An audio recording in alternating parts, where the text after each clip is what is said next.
Hola amigos, ¿cómo están? Buenos días. Antes que nada, pues les ofrecemos una disculpa por los problemas técnicos que tuvimos para iniciar esta mañana. Como verán ustedes, no estamos en las instalaciones acostumbradas, precisamente por fallas en la energía eléctrica que motivaron que tuviéramos que cambiarnos de sede y eso pues generó un retraso. Pero bueno, vamos a iniciar entonces con el cierre fiscal de 2022 para personas morales del régimen general. Aquí pues queremos hacer una serie de recomendaciones, incluyendo distintas conciliaciones que creo que tendríamos que hacer. Algunas de ellas pues no necesariamente, no únicamente para la declaración anual, sino que la meditan incluso de forma mensual, dado que ahora ya la información por ejemplo, para los pagos provisionales en cuanto a ingresos y demás, pues ya viene precargada en la página del SAT. Entonces hay que considerar cuáles podrían ser los elementos de diferencia entre los CFDIs emitidos o recibidos contra las cifras que se plasman en las declaraciones mensuales y en la declaración anual. Pero si les parece, pues vamos a iniciar. Para un buen cierre fiscal, pues lo primero que requerimos es una buena contabilidad. Y obviamente, independientemente de la regulación que tenemos en materia contable, en las normas de información financiera que rigen a nuestra profesión, pues tenemos el tema también de la parte fiscal. El artículo 28 del Código Fiscal de la Federación es el que establece qué es lo que integra la contabilidad para efectos fiscales. Y ahí es el 28, fracción primera, que señala que la contabilidad se integra por los libros, sistemas y registros contables, papeles de trabajo, estados de cuenta, cuentas especiales, libros y registros sociales, control de inventarios, métodos de evaluación de inventarios, discos y cintas o cualquier otro método procesable de almacenamiento de datos, equipos y sistemas electrónicos de registro fiscal y sus registros, la documentación comprobatoria de los asientos respectivos y cualquier información o documentación relacionada con el cumplimiento de las obligaciones fiscales. Aquí es también el reglamento del Código Fiscal, en particular el 33 apartado A del reglamento del Código Fiscal de la Federación, que hace una lista de cuáles serían estos documentos e información que integran la contabilidad. Habla de los registros y asientos contables auxiliares, incluyendo el catálogo de cuentas, las pólizas y sus asientos, dice las pólizas de dichos registros y asientos, dice los avisos y solicitudes de inscripción al RFC y su documentación soporte, todas las declaraciones, los estados de cuenta bancarios y la conciliación de los estados de cuenta bancarios, que a veces no se realizan. Hay que hacer las conciliaciones, pero además, en este sentido, no nada más habla de los estados de cuenta, de las cuentas de bancos, sino también de las cuentas de inversiones, tarjetas de crédito, tarjetas de débito o tarjetas de servicios del contribuyente, monederos electrónicos utilizados para el pago de combustibles. Y bueno, lo que dice me hace un poco exagerado, pues el tema de los vales de despensa, porque los vales de despensa pues se les entregan a los trabajadores y demás, ¿no? Y ya no los tiene en su poder la empresa. Pero bueno, o sea, el tema de los estados de cuenta y sus conciliaciones abarca todo esto. Entonces hay que verificar que tengamos toda esta información completa y conciliada con las cifras contables. Obviamente las acciones, partes sociales y títulos de crédito en los que sea parte el contribuyente. Aquí hay que recordar que, bueno, las acciones se tienen que elaborar, los títulos representativos de las acciones se tienen que elaborar de entrada. La Ley General de Sociedades Mercantiles establece que de entrada se pueden emitir certificados provisionales y que estos certificados provisionales se pueden intercambiar a más tardar en un año por los títulos representativos de las acciones.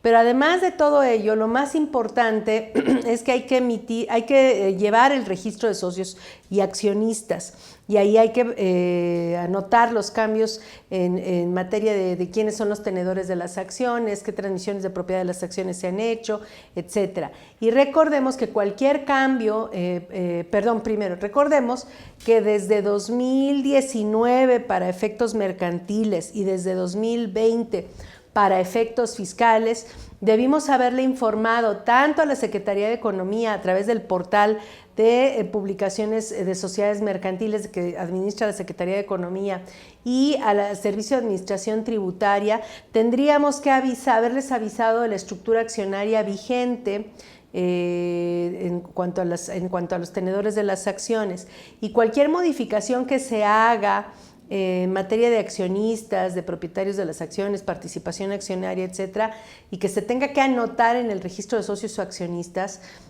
hay que avisarle tanto a la Secretaría de Economía como al Servicio de Administración Tributaria.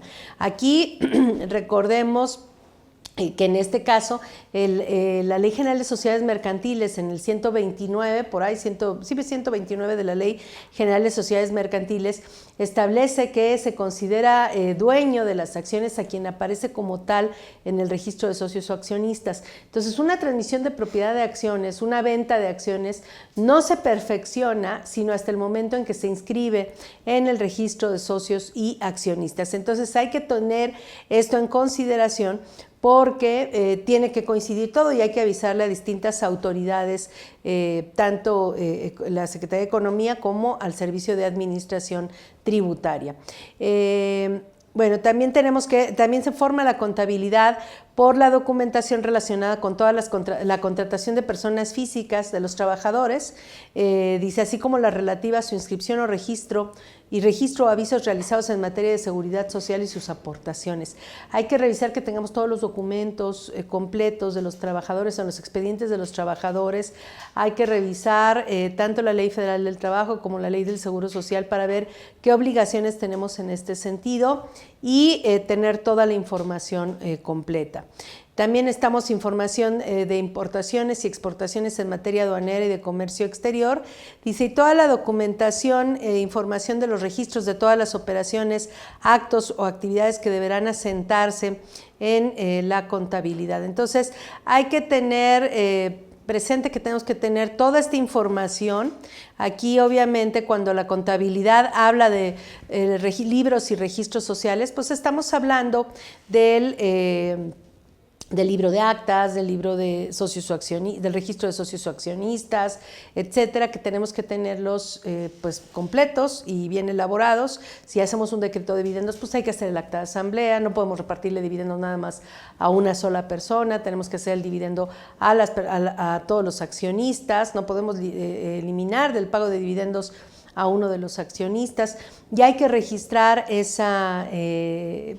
que ver qué registros se tienen que dar o qué avisos se tienen que dar a la Secretaría de Economía, porque ahí viene desde la convocatoria, el acta a la Asamblea de Socios para verificar cualquier elemento, como por ejemplo, los informes que rinden el comisario, el administrador, documentos que tienen que subirse al portal de la Secretaría de Economía. Entonces hay que tener actualizados todos estos registros para que si nos revisan en materia fiscal, no vaya a ser que duden de la validez de alguna distribución de dividendos, de algún reembolso de capital, etcétera, porque no se hicieron las actas correspondientes, porque no se subieron al portal de la Secretaría de Economía, en fin, que se tiene que cumplir con todos estos elementos. O sea, el tema de la contabilidad para efectos fiscales es todo, abarca todo el tema, pues sí, contable, pero también el tema corporativo en ese sentido, ¿no? Y recordemos que en este año hubo una modificación a este artículo 28 del Código Fiscal de la Federación, entró en vigor una modificación a este artículo 28 para las personas que fabriquen, produzcan, procesen, transporten, almacenen, incluyendo almacenamiento para usos propios, distribuyan o enajenen cualquier tipo de hidrocarburo o petrolífero. Y entonces, en este sentido, recordemos que esta reforma venía pues creo que desde mediados de 2018 se hizo esta reforma y no había entrado en vigor. Esta reforma no había entrado en vigor porque lo que decía el Código Fiscal en el artículo 28 anterior era que el SAT iba a publicar una lista de proveedores autorizados que iban a prestar los servicios que requería este 28 fracción primera y apartado B para las para las personas que se dedican a todas estas actividades relacionadas a hidrocarburos o petrolíferos. Esta reforma no había entrado en vigor precisamente porque el SAT nunca publicó esa lista. para 2022 se reforma esta disposición y lo que dicen es que ahora ya no se requiere una lista de proveedores autorizados publicada en la página del SAT, sino que lo que hacen es que dicen, bueno, pues tú tienes que cumplir con estas obligaciones y para ello tienes que hacerlo conforme a las normas oficiales mexicanas. Entonces ya entró en vigor esta reforma de mediados de 2018, no afecta únicamente a los distribuidores de gasolina, de diésel, no, va mucho más allá en ese sentido. Las reglas que regulan este apartado son las reglas 2.6 de la resolución miscelánea, ahí se define que es un hidrocarburo, que es un petrolífero, y ahí viene la lista de las personas que tendrían que cumplir con estas obligaciones, que no se limitan exclusivamente al tema de como estaba hasta el año pasado para los distribuidores de gasolina y diésel. Va mucho más allá porque incluso habla de almacenamiento para usos propios de hidrocarburos o petrolíferos, habla del transporte de hidrocarburos o petrolíferos. Entonces, en este sentido, van a tener que cumplir con todas estas obligaciones que pues ya venían de alguna forma en el Código Fiscal, pero que se modificaron. Dicen, bueno, tú busca a quién cumple con las normas oficiales mexicanas. ¿Y qué es lo que tienen que hacer estas personas? Bueno, tienen que tener equipos para llevar los controles volumétricos, los programas informáticos relacionados con estos equipos para llevar los controles volumétricos, eso ya estaba. Pero les digo, esto nada más lo tenían las estaciones de servicio, las gasolinerías. Ahora ya no, ahora va mucho más allá. Va para todos los que realizan esas actividades en torno a hidrocarburos y petrolíferos. ¿Quién más?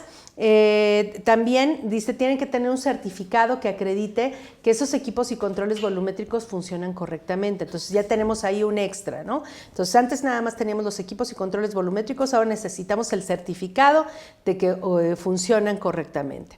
Luego tenemos que conseguir a un laboratorio de prueba o ensayo que determinen el tipo de hidrocarburo o petrolífero de que se trate, el poder calorífico del gas natural y el octanaje en el caso de gasolina. Estos laboratorios tienen que emitir un dictamen y también tenemos que conseguirlo. Y bueno, entonces en este caso, estas obligaciones ya entraron en vigor en este año. Tienen que asegurarse que todo esto funcione, conseguir el dictamen de los laboratorios para que puedan, dice el Código Fiscal, que los contribuyentes que estén obligados en estos términos deberán generar en forma diaria y mensual los reportes de información de controles volumétricos que deberán contener los registros de volumen provenientes de operaciones de recepción, entrega, control de existencias de todos los equipos instalados en los puntos donde se reciban, entreguen y se encuentren almacenados hidrocarburos y petrolíferos. Los datos de los comprobantes fiscales o pedimentos asociados a la adquisición y enajenación de estos bienes o los servicios que tuvieron por objeto tales productos, y la información contenida en los dictámenes que determinan el tipo de hidrocarburo petrolífero, así como los certificados que acrediten la correcta operación y funcionamiento de los equipos de controles volumétricos. Y finalmente, pues nos dicen que todos estos van a tener que cumplir con las características técnicas que determina el SAT mediante reglas de carácter general. Estas características técnicas vienen en los últimos 3 anexos de la resolución miscelánea, si no mal recuerdo es el 30, 31 y 32 de la resolución miscelánea, y también que estas características técnicas se hicieron tomando en consideración las normas oficiales mexicanas y demás normatividad relacionada con hidrocarburos o petrolíferos emitida por autoridades competentes. Entonces, este año tenían que hacerlo. Las multas de no hacerlo pues son de millones de pesos. Las multas por no cumplir con estas obligaciones en materia de contabilidad sí son de millones de pesos. Hay que recordar que el tema pues del manejo de la circulación de hidrocarburos y petrolíferos en nuestro país pues ha sido de lo más complicado particularmente en este sexenio con el tema del huachicoleo. Entonces todo esto se hace pues, para disminuir la posibilidad de que exista este huachicoleo, pero pues sobre todo pues son obligaciones en materia de contabilidad. Entonces hay que tener cuidado porque si no se cumple con todo esto, pues estas personas que realizan compras de estos hidrocarburos o petrolíferos pudieran considerar una revisión por parte de la autoridad fiscal que al no cumplir con estas disposiciones, independientemente de las multas millonarias a que estarían sujetos, también el tema sería que podrían considerar que esas compras no están debidamente registradas en contabilidad y podrían considerar que todo eso pues, no cumple con requisitos para su deducción, requisitos fiscales para su deducción. Entonces hay que tener presente esta situación que fue uno de los cambios que entró en vigor en este año. Bueno, antes que nada saludamos a Andrea y a Perla. Andrea nos dice: ¿cómo funciona el capital social? Es decir, ¿cómo elijo con qué capital iniciar? Este se deposita en una cuenta bancaria, ya no se podrá recuperar. Pues bueno, el capital social es la aportación que hacen los socios para iniciar un negocio, para proveer de patrimonio a la persona que crean, a la persona moral que crean, que es una persona inventada en el ámbito jurídico, pero pues hay que dotarla de personalidad y para ello, pues cuando se forma una persona moral se le da nombre, se le da nacionalidad y entre ellos pues se les da un domicilio y se le da patrimonio. Y en este caso pues el patrimonio pues es precisamente el capital social. En este caso ustedes pueden establecer un capital mínimo fijo y si desean pueden tener una parte variable del capital. La parte fija pues es más complicado disminuirla porque habría que cambiar todos los estatutos, pero la parte variable, a menos que dijeran algo en contra en el texto de los estatutos, la parte variable se puede subir o bajar, pues obviamente haciendo las actas de asamblea correspondiente, pero no necesariamente acudiendo al notario, eso sí cumpliendo con las obligaciones de informar estas asambleas y demás al portal de la Secretaría de Economía de Publicaciones de Sociedades Mercantiles. Pero pues con qué capital iniciar, pues eso lo decide el negocio, obviamente también el tipo de sociedad, pero sobre todo qué tipo de negocio van a realizar y con cuánto dinero pueden arrancar. Entonces eso sería lo que tendrían que verificar. Perla dice: en el caso de una demanda entre un colaborador y la empresa, ¿quién tiene la obligación de probar? Bueno, aquí en este caso recordemos que siempre la carga de la prueba está a nombre del patrón, está a cargo del patrón y pues ese es de alguna forma el tener todos los expedientes y demás completos pues les pueden servir en un momento determinado para armar su caso en este caso, ¿no? Pero bueno, dejemos entonces esto y recordemos que entonces en materia de contabilidad, además de qué es lo que integra la contabilidad, tenemos una segunda obligación que es que los registros o asientos contables deben cumplir con lo que establezca el código y su reglamento. Y aquí el reglamento es en el apartado B del artículo 33 del reglamento del Código Fiscal de la Federación, donde dice cómo se lleva la contabilidad, ¿no? Dice, bueno, los asientos deben ser analíticos, deben registrarse en el mes en el que se realizan las operaciones, actos o actividades. Me dicen que además tardar 5 días siguientes después de la realización del acto o actividad. Aquí la miscelánea les dice que no, les dice que les da un mes más, o sea, hasta el mes siguiente en que se realiza la operación. Tiene que haber un libro diario, dice, podrán llevarse libros diarios y mayor por establecimientos o dependencias, por tipo de actividades o por cualquier clasificación, pero siempre deberá existir el diario y el mayor general en el que se concentren todas las operaciones del contribuyente. Deben permitir la identificación de cada operación, acto o actividad por sus características, relacionándolas con los folios asignados en los comprobantes fiscales o con la documentación comprobatoria para que puedan identificarse la forma de pago, las tasas, las operaciones, actos o actividades exentas, etcétera. Tienen que permitir la identificación de inversiones realizadas, los activos fijos, relacionándolas con la documentación comprobatoria o comprobantes fiscales para conocer su fecha de adquisición, su descripción, el monto original, etc. Relacionar cada operación, acto o actividad con los saldos que den como resultado las cifras finales de las cuentas. formular estados financieros, y cuando hablamos de estados financieros son los 4 estados financieros básicos, aunque tiene errores el reglamento del código en cuanto a la terminología, pero es obligatorio en términos del código ser los 4 estados financieros básicos. Igual es obligatorio, igual son obligatorias las notas a los estados financieros. Pues básicamente serían lo que de alguna manera establece de manera importante, digamos, el 33 apartado B del reglamento del Código Fiscal de la Federación, pero estas obligaciones en cuanto a la relación entre los asientos contables y la documentación comprobatoria no se queda ahí. Recordemos que, si bien es cierto, es el 28 del Código el que habla de la contabilidad y se complementa principalmente con el 33 de su reglamento, tenemos también el anexo 24 de la resolución miscelánea, que es el que establece el catálogo de códigos agrupadores. Bueno, y antes del 24 tenemos las reglas que empiezan con el 2.8 de la miscelánea, y tenemos el anexo 24 con el catálogo de códigos agrupadores y otros catálogos que necesitan para llevar la contabilidad para efectos fiscales. Y tenemos el anexo técnico del anexo 24. Este anexo técnico está en la página del SAT y es el que de alguna manera complementa, me voy a ir más para acá, de alguna manera complementa los datos que debe llevar la póliza. Y en este caso, por ejemplo, si la póliza, este anexo técnico habla de lo que es una transacción en una póliza. Y en estas transacciones dice, bueno, una transacción puede estar documentada por un comprobante nacional de los viejos, un comprobante nacional de los actuales, el CFDI actual, por un comprobante nacional de los viejos de papel o con código de barras bidimensional, que ya sería muy raro que existiera, pero bueno, ahí está.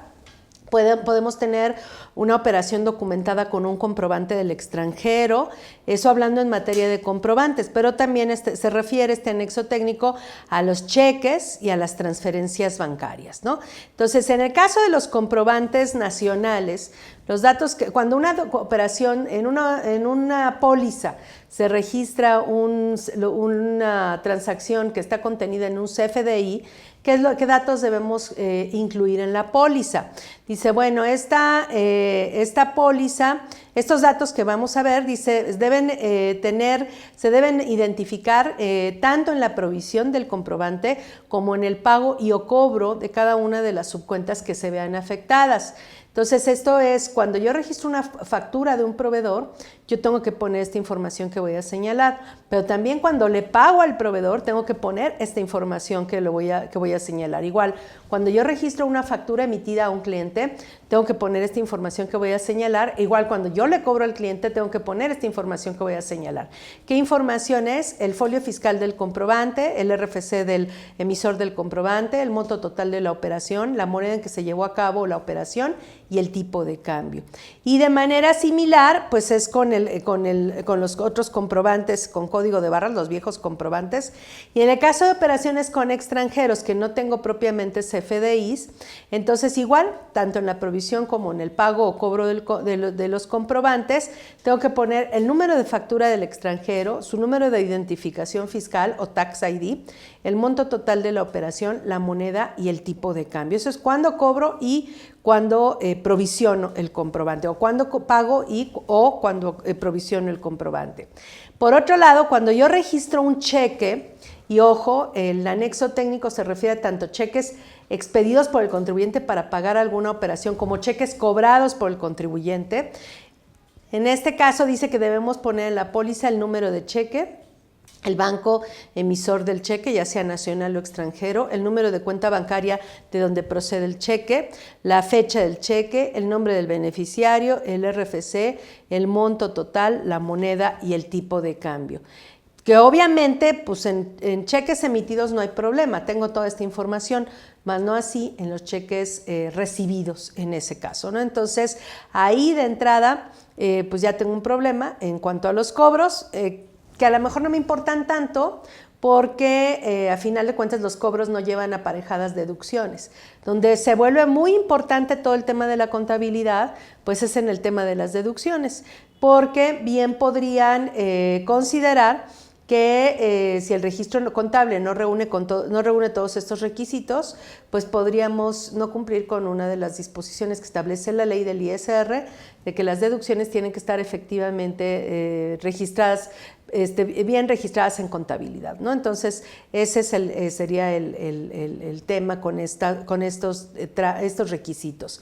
En cuanto a las transferencias, tanto de cobro como de pago, me piden el número de cuenta de donde viene, el banco de donde viene el dinero, ya sea nacional o extranjero, a dónde va el dinero, qué cuenta bancaria, el banco al que llega el dinero, nacional o extranjero, la fecha de la transferencia, el nombre del beneficiario, el RFC, el monto total, la moneda y el tipo de cambio.